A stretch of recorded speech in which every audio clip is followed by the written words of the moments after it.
suis un survivant du cancer qui avait 3 mois à vivre. J'ai été décelé cancer de la prostate, mais j'avais un peu de cancer sur le côté droit du poumon. Mes os étaient attaqués. Les médecins m'ont dit, écoutez, à votre niveau, il n'y a plus rien à faire. En gros, c'est rentre chez toi et crève. Mais mourir n'était pas une option. Ça fait 4 ans et demi et je n'ai plus aucune trace de cancer.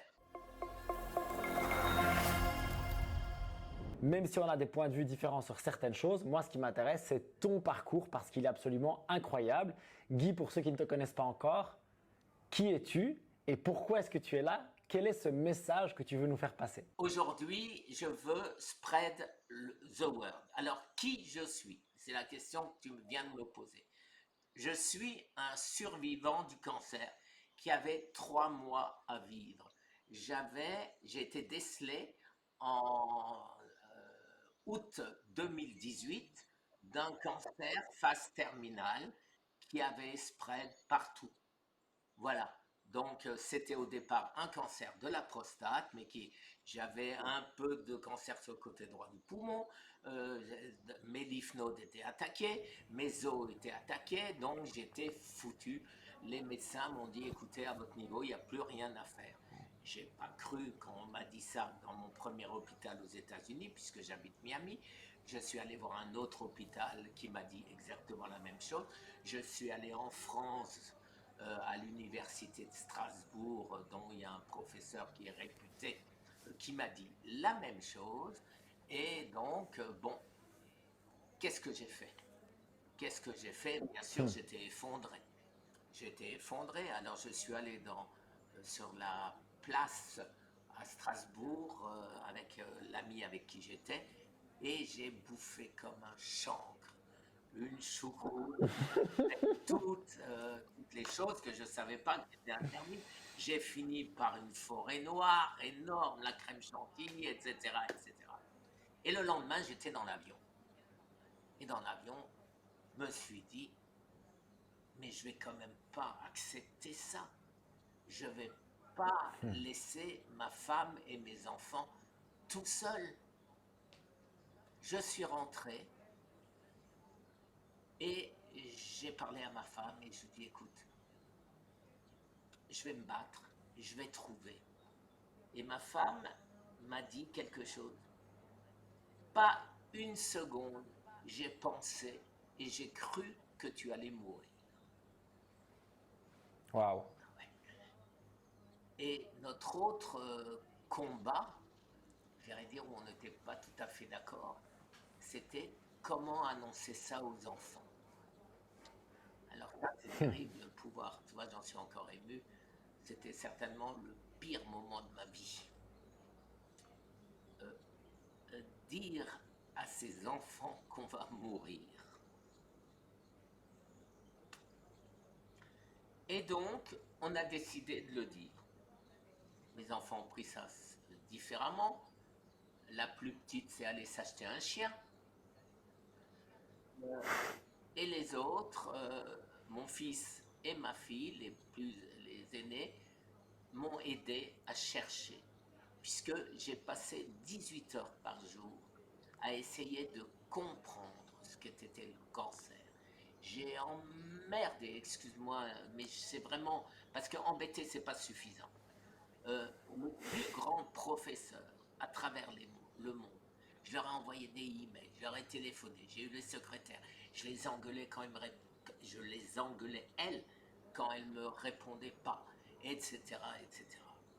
Et j'ai eu la chance d'avoir pu être écouté parce que, en particulier, un professeur américain qui pour moi est le plus grand biologiste américain, c'est Thomas Seyfried. Et ce monsieur, je suis allé le voir en lui disant, bon, il m'a donné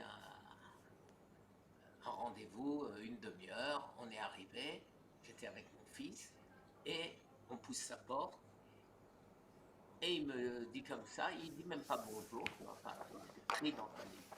Il me dit, mais est-ce que tu sais que les grands singes n'ont jamais le cancer? Et moi, j'ai dit, ben, c'est évident. Surpris. Ils ne peuvent pas aller chez Häagen-Dazs et ils ne peuvent pas aller s'acheter des McDo.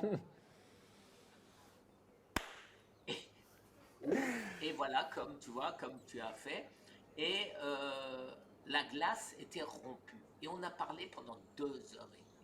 On a parlé pendant deux Hmm. heures et demie, et je lui ai expliqué que que je ne venais pas lui demander son aide, qu'il n'avait pas le droit de me donner parce qu'il n'est pas médecin, mais que je voulais être son guinea pig, c'est-à-dire Son cobaye. cobaye. Et il m'a dit, bon, bah écoute, alors documente tout ce que tu dis. Je lui ai appris des choses, il m'en a appris 10 fois autant que ce que moi je lui ai appris. Mais j'étais déjà, grâce à lui, il faut bien le dire, sur la voie de la guérison. Je dis bien guérison et non pas rémission. Parce que tous les oncologues du monde vont te dire, oui, tu peux avoir une certaine rémission, 6 mois, 1 an, 2 ans, au maximum 5 ans.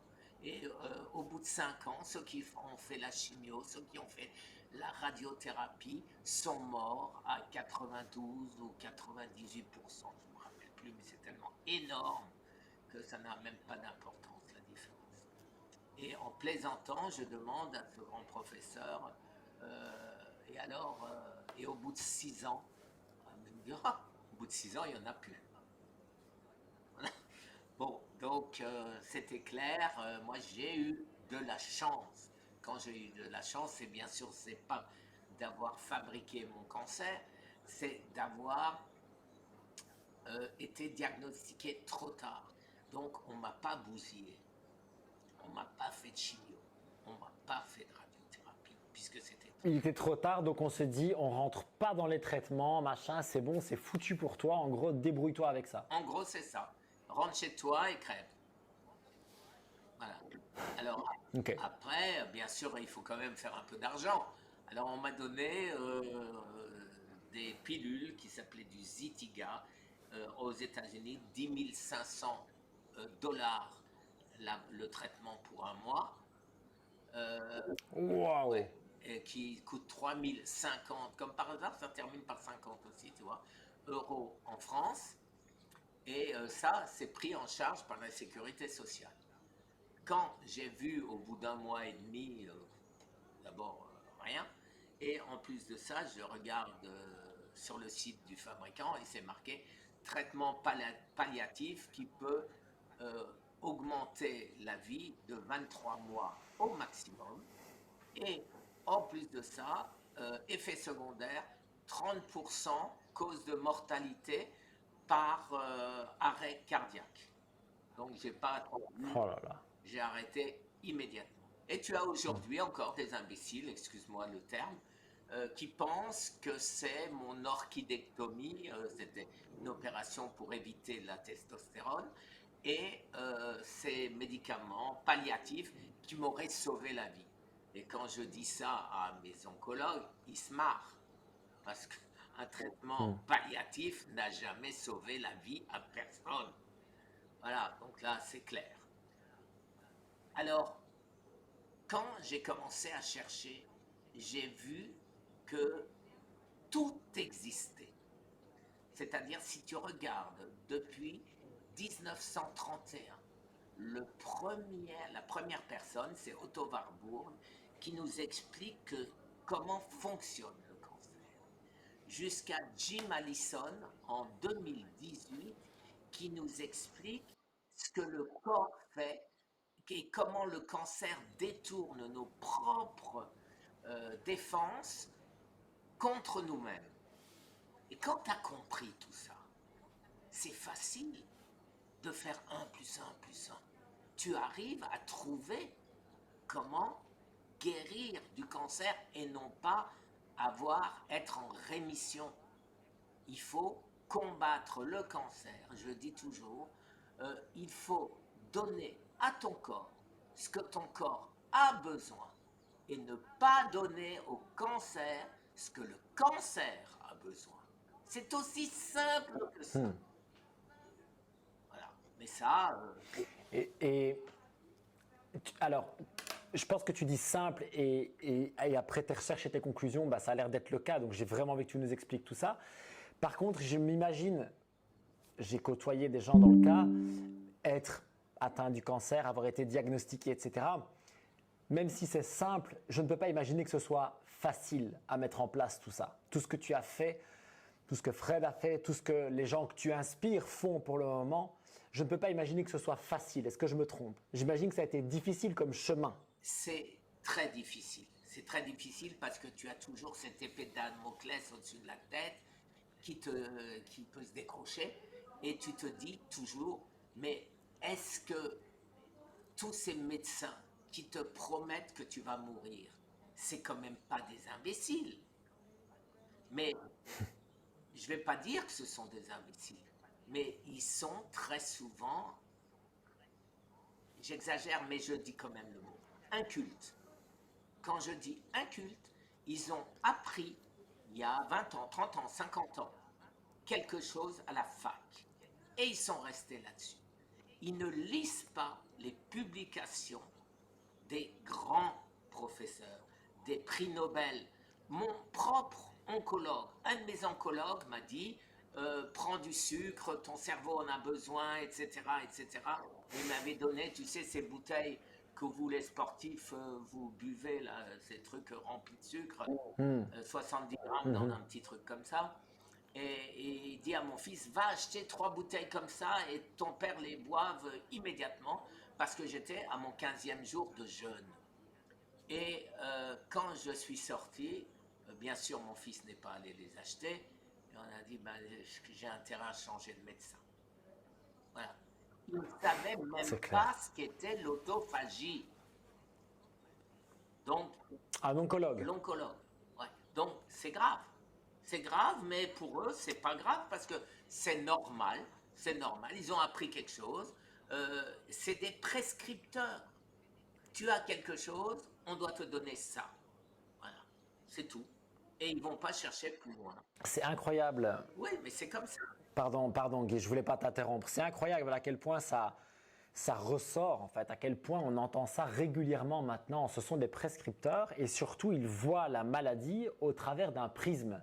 Le prisme c'est maladie, traitement chimique et voire palliatif, c'est-à-dire qu'on n'essaie même pas de traiter mais on essaie de maîtriser les symptômes, de soulager. A vers B, merci, au revoir. Et on ne se dit pas, peut-être qu'il y a une route à droite, peut-être qu'il y a une route à gauche, peut-être qu'il y a une nouvelle publication ceci, peut-être qu'il y a quelqu'un qui a guéri comme ça, etc., etc. Et en fait, je trouve ça assez dingue parce que comment est-ce que tu peux te dire, et je suis désolé, je suis à milieu de comprendre le fonctionnement, mais comment est-ce que tu peux te dire spécialiste d'un domaine si tu restes avec des œillères dans ce domaine? Est-ce qu'il n'y a pas justement une idée d'aller élargir ton champ de connaissances et de compétences et de les ramener dans ton domaine? Donc peut-être que si un biologiste trouve quelque chose, peut-être que si un artiste martial trouve quelque chose, peut-être que si quelqu'un qui fait de la médecine chinoise trouve quelque chose, peut-être que tout ça, tu peux le ramener dans ton domaine et du coup devenir un spécialiste qui amène quelque chose de nouveau. J'arrive pas à croire en fait qu'en 2022 on se dise ok, tu as le cancer donc tu vas mourir. Ou tu as le cancer donc tu vas devoir faire avec. Quand il y a des gens comme toi, comme Fred et comme d'autres, qui ont mené une croisade et qui ont dit non, non, non, non, nous on ne veut pas se contenter de ça, on veut récupérer notre vie. Est-ce que c'est ça le chemin que tu as fait dans ta tête? Est-ce que c'était ça ton mindset? J'ai envie de récupérer ma vie? Alors, je vais te dire, tu as dit 2 mots dans tout ce que tu as dit, primordiaux. D'abord, symptômes. Effectivement, les médecins soignent le symptôme. Ils ne cherchent pas la cause du symptôme. Le symptôme, c'est quelque chose que ton corps développe pour te dire attention, il y a quelque chose qui ne va pas. Et ce n'est pas en supprimant le symptôme que tu supprimes la cause. L'exemple idiot que je donne souvent, ta maison est en feu, les pompiers viennent, ils coupent le système d'alarme et ils repartent. Voilà, ta maison, elle arrête de brûler? Non. Bon, et tu as parlé, le deuxième mot, mindset. Tu as dit mindset. Mais là, alors là, je suis 1000%, je regarde tes vidéos, bien sûr, qui sont extrêmement intéressantes, et tu parles Merci. souvent du mindset. Mais le mindset, c'est la base. C'est ton cerveau qui donne les ordres à ton corps. à partir du moment où tu sais que tu vas mourir, ton mindset te dit je vais mourir parce que les oncologues me l'ont dit, tu vas mourir. Si maintenant ton mindset te dit hé, mes petits globules blancs, allez foutez-moi ce cancer dehors, eh ben il va le faire aussi. Mais et plus que ça, il va te parler, tu sais, quand Fred est venu me voir, euh, j'ai adoré parce que il avait exactement le même état d'esprit que moi, c'est-à-dire il avait compris qu'on peut lutter contre le cancer et il l'a vaincu de la même manière que moi, je l'ai vaincu. Alors, on a employé des chemins différents puisqu'il n'y a pas qu'une seule voie, il y a plein de voies. Tu attrapes le cancer pour différentes raisons et tu peux te débarrasser de ton cancer avec différents moyens ou raisons. Et donc, ce que je voulais dire, c'est que la priorité, une fois de plus, c'est le mindset. Ton corps te parle. Alors, tu sais, après, une fois que je m'étais mis en condition de vaincre le cancer, que ce n'était pas une option, mourir n'était pas une option. Donc, à ce moment-là, qu'est-ce que mon corps a fait? Il m'a dit ce que je devais faire. Ça paraît ridicule, mais c'est... Non, non, moi je crois à 100% à ça, mais vraiment à Mais 100%. voilà, mais tu as plein de gens qui disent mon corps qui me parle. Alors, je donne un exemple souvent. Quand mon corps me disait prends les croissants ou la tablette de chocolat, je sais que c'était pas mon cerveau qui parlait, c'est mon bide. Hein? Mais par contre, quand il me disait mange pas ça, ne mange pas, t'as pas faim, t'as pas besoin d'aller manger, eh ben je l'écoutais. Parce que comme tout le monde, je me levais le matin, j'allais prendre mon petit-déj, alors j'aimais bien du Nesquik, hein, et bien voyons pourquoi pas, avec du lait de vache et avec des croissants, etc. Et après, je me suis étonné au bout de 50 ans de ce type de nourriture que j'avais développé un cancer. Alors effectivement, le cancer, ça ne s'attrape pas un cancer. On se le fabrique tout seul. Et il faut ce qu'on appelle un déclencheur. Alors, je suis désolé, mais on fait une pause. On fait une pause, Guy, parce que ça, c'est juste énorme ce que tu viens de dire. Ça ne s'attrape pas, on se le fabrique tout seul. Après, je voudrais bien que tu parles du déclencheur, mais est-ce que tu peux expliquer ça? Parce que c'est juste incroyablement puissant de pouvoir arrêter d'être une victime de la chose et se rendre compte qu'en fait, c'est notre responsabilité, littéralement. C'est ton corps qui le fabrique tout seul. C'est pas l'univers qui te tombe dessus, quoi. Tu sais, il y a un docteur que je connaissais bien, que j'ai fréquenté, qui disait le cancer, c'est la faute à pas de chance. Et moi, je le contredisais en disant oui, c'est la faute à pas de chance parce que tu ne savais pas ce qui te donne le cancer. Mais à partir du moment où tu as compris, où tu as lu toutes ces études scientifiques publiées, où on t'explique ce qui fabrique le cancer, si les gens suivaient ces recommandations, il n'y aurait pas de cancer. On le fabrique, et en particulier avec, en premier, la cigarette, avec la mauvaise bouffe, avec l'amiante, avec l'eau polluée, avec le lait, avec rempli de caséine, les sucres, les aliments transformés, les huiles végétales dites végétales, qui sont des huiles de grains. Tout ça fabrique le cancer. Mais j'ai vécu avec l'huile le sieur. C'était à la publicité, à la télé, tout le temps. Et donc à la maison, qu'est-ce qu'on avait? On avait ce poison. Et comme lait, qu'est-ce qu'on buvait? UHT, bien sûr. Pourquoi? Parce que tu pouvais le garder 6 mois dans le frigidaire sans qu'il pourrisse, etc., etc.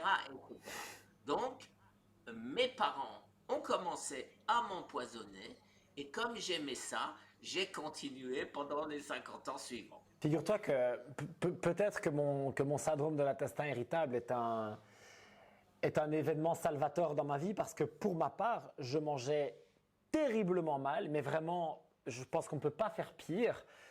Et avec alcool et tout le truc, il n'y avait juste pas la cigarette, c'était pas mon truc. Et en fait, ce syndrome de l'intestin irritable est venu me dire, en fait, si tu continues comme ça, il va t'arriver quelque chose de grave.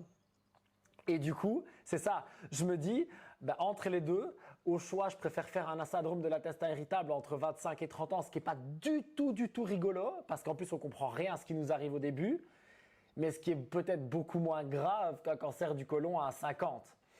Et du coup, je me dis, comme tu dis, maintenant, j'ai la foi. Grâce à ça, j'ai été la chercher et j'ai la foi.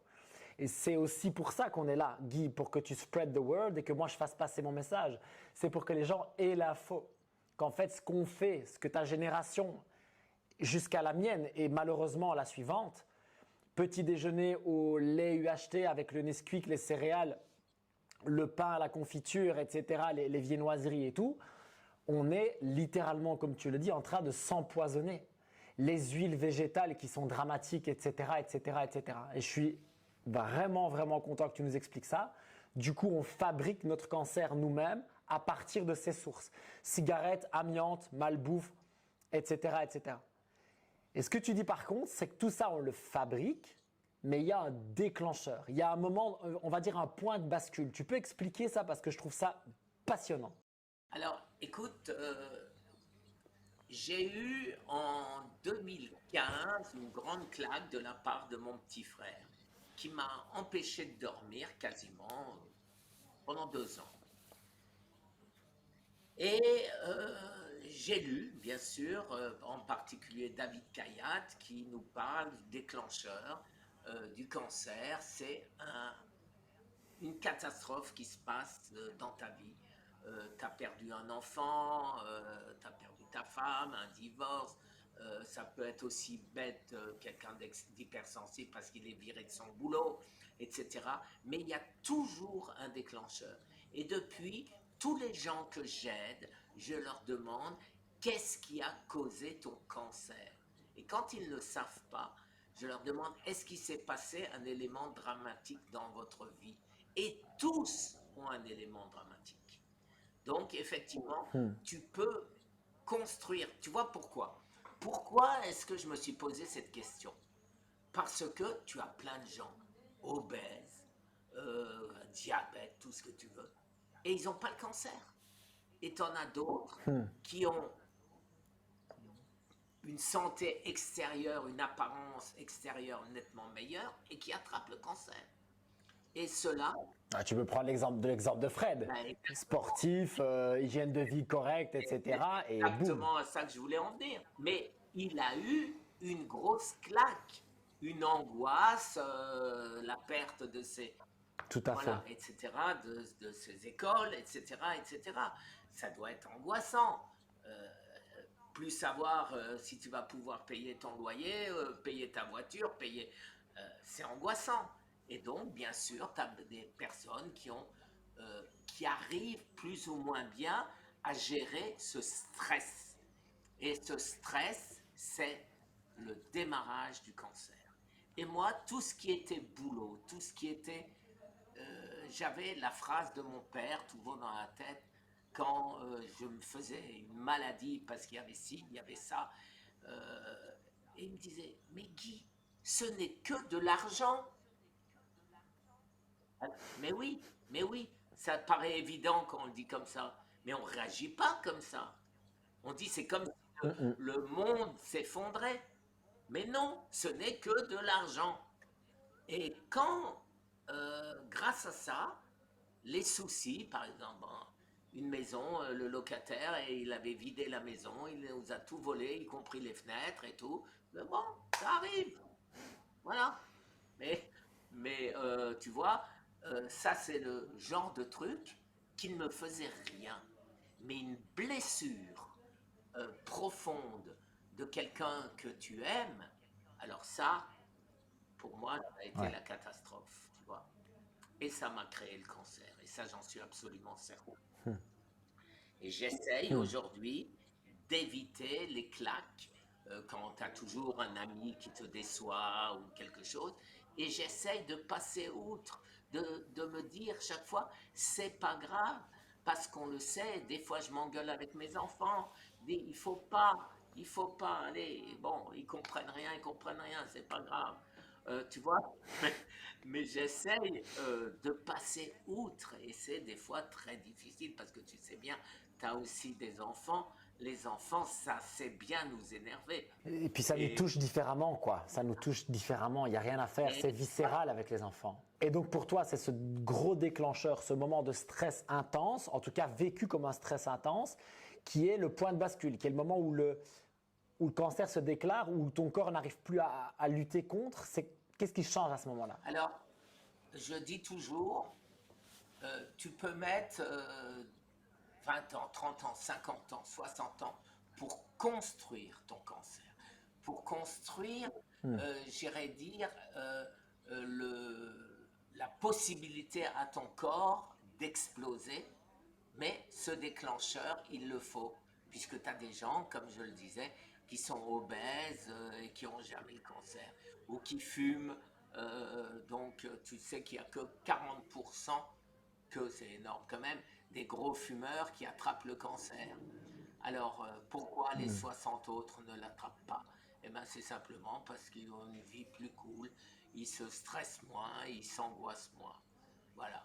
Donc, c'est tout. Plus tu te feras de stress et plus tu auras construit la possibilité pour ton corps de développer un cancer, plus tu as de chances de l'attraper, ce cancer. Ok, donc en gros, si je comprends bien, on a à la fois un environnement propice qu'on va créer, propice ou pas propice à cette création du cancer. Je pense qu'on a aussi un bagage génétique qui est plus ou moins grand. Notamment, on parlait des cancers Non, non, non, non, du... Alors, stop. vas-y, vas-y, Parce que vas-y. ça, Non, vas-y, t'es pas d'accord? Dis-moi, ça dis-moi. c'est la grosse excuse des oncologues en disant c'est génétique. Mais un cancer, comme le dit Thomas Seyfried et beaucoup d'autres grands, Stanford Université, Harvard, le cancer est au maximum génétique à hauteur de 3%. Et le reste, À seulement 3%. Donc c'est 97%, 97% environnemental. voilà. Mais Ok. tu le crées toi-même. Et donc, alors, pourquoi est-ce que ces oncologues disent ça? Tu as un cancer du sein, ils étudient le cancer du sein et ils voient qu'il y a tel ou tel gène. Et ils voient que dans 50%, 80% des personnes qui ont un cancer du sein, il y a tel gène. Donc, on dit, ben voilà, c'est le gène qui est responsable. Mais, excuse-moi encore une fois de parler comme ça, mais c'est d'une connerie grave. Ça veut dire qu'ils n'ont rien compris. Ça veut dire que l'épigénétique, ils ne savent pas ce que c'est. Notre corps réagit en fonction d'une situation donnée. Et quand il s'agit du cancer, notre corps fabrique ce gène. Mais ce n'est pas ce gène qui a fabriqué le cancer. C'est l'histoire de l'œuf et de la poule. Ok, donc pour toi, enfin, selon tes recherches, ça va dans l'autre Mais sens. évidemment, mais évidemment. Et donc, aujourd'hui, on sait, tu peux faire ça sur tous les cancers, on sait que quand il y a tel gène, c'est parce que ton corps l'a fabriqué, l'épigénétique. Regarde tout ce que, bon, je suppose que si ça t'intéresse, tu vas regarder. Mais Bien sûr. le cancer est extrêmement intelligent. C'est pas par hasard qu'on l'appelle les cellules malignes. Le cancer arrive même, prix Nobel 2018, Jim Allison, il t'explique même que le cancer détourne nos petits guerriers créés par les globules blancs à son profit. C'est-à-dire, tu vois, tu as un cancer qui se développe à un endroit. Le cancer va les entourer avec ses petits soldats. Et quand nos soldats, qui ne sont pas des traîtres, entre guillemets, viennent dans ce coin-là, ils disent, là, on a déjà regardé, allez voir en face. C'est exactement ce qui se passe. C'est la cinquième colonne. Et alors, quand j'ai compris ça, j'ai compris comment lutter contre ça. Autrement, t'es mort. Alors, quand on te donne du coca, du sucre, etc., etc., à l'hôpital, après t'avoir fait une séance de chimio, on t'empoisonne. Quand tu as compris ça, qu'est-ce qu'il faut faire? Eh bien, il faut enlever au cancer tout ce qui le nourrit. Et ça, c'est pas moi qui l'ai découvert. Je l'ai compris en lisant les publications scientifiques. Et donc, en supprimant tout ce qui est glucides, tout ce qui est carbohydrate, le cancer n'a plus ce qu'il a besoin. Et quand il a plus ce qu'il a besoin, eh ben, il rétrécit, il se regroupe. Quand tu as froid, qu'est-ce que tu fais?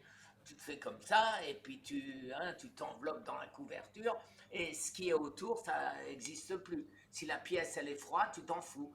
Toi, tu veux avoir chaud. Le cancer, il ne fait pas.